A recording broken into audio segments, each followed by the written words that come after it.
Ito ang panahon na tinawag ako ng Diyos mula sa kadiliman at kapighatian.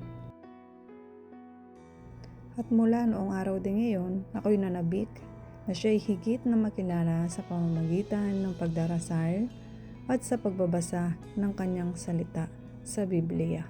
Ganon din sa pag-attend ng sambahan para sa ikalalago ng aking spiritual na buhay at ako'y nagsimulang magpagamit sa Praise and Worship Ministry ng Diyos. 2017. Sa patuloy na paglilingkod sa Diyos, inilagay ng Diyos sa aking puso ang mahabag sa mga tao at magsimulang magbahagi, evangelism na mabuting balita, Gospel, 2018.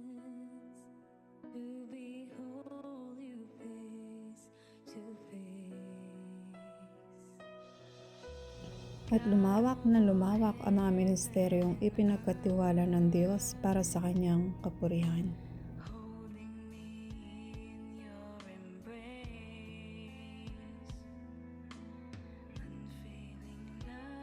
Hindi naging madali, nakaranas din ako ng mga persekusyon sa aking pananampalataya at paglilingkod.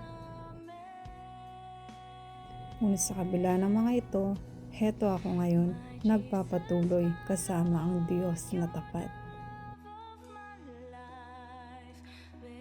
Diyos na kailanmay hindi bibitawan at iiwan, ang Diyos na aking naranasan at sinampalatayaan.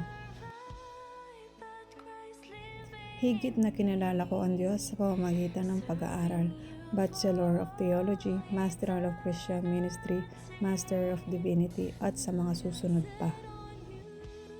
Sa taong ito, 2026, 14 years na paglilingkod sa Diyos, hindi perpekto, ngunit patuloy na hinuhubog at binabago ng Diyos ang aking puso. Ito rin ang taon ng pangungusap ng Diyos sa mas malalim na katawagan sa akin.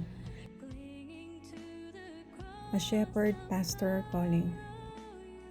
Ito ang oras ng madamdaming emosyon, grateful, blessed, excited, at sa totoo lang, naiiyak sa palapit na mga oras sa pagharap ko sa Diyos. Araw ng pagtatalaga, Pastor Ordination Ceremony. Ako'y kakasal sa Diyos sa panunumpang kanyang banal na katawagan. Iaalay ang aking buhay para sa paglilingkod sa Diyos at ganoon na rin sa mga tao. For you. Okay. Everybody, take.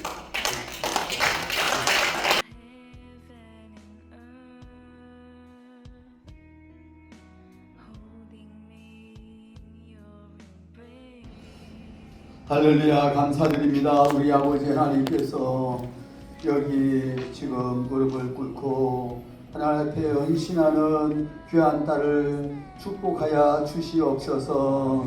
우리 주 예수 그리스도의 보배로운 피로써 값을 주고 사시었습니다. 주님의 복음을 전하여서 잃어버린 영혼들을 구원하고 주님의 몸된 교회를 세우는 그 일을 위하여서 특별하게 선별되어 뽑아 세우셨사오니 감사드립니다. 오른손을 강하게 붙들어 주시옵소서. 주님께서 이로부터 능력 입혀 주시고 지혜를 주시옵소서. 영혼을 사랑하는 마음 가지게 해주옵소서. 정직한 마음을 가지게 해주시고 부지런한 마음 가지게 만들어 주시옵소서. 성령의 능력을 힘입어서 맡겨주신 사명을 잘 감당하게 부족함 있게 만들어 주옵소서. 영적인 싸움을 잘 싸울 수 있도록 하여 주옵시고 달려갈 길 잘 달려갈 수 있도록 힘을 주시고 능력을 덧입혀 주시옵소서. 늘 성령으로 충만케 해주시고 믿음 주시고 건강도 주시고 가는 길을 평탄하게 인도하여 주옵소서. 오직 아버지 하나님께 영광 돌려드리게 만들어 주시고 많은 잃어버린 영혼들을 구원하게 해주시옵시고 주님께서 기뻐하시는 영혼들을 하나님의 말씀으로 양육을 하여서 주님이 기뻐하시는 신실한 제자들로 많이 세울 수 있게 부족함이 없도록 축복 내려 주시옵시기를 예수 그리스도 이름으로 기도하옵나이다.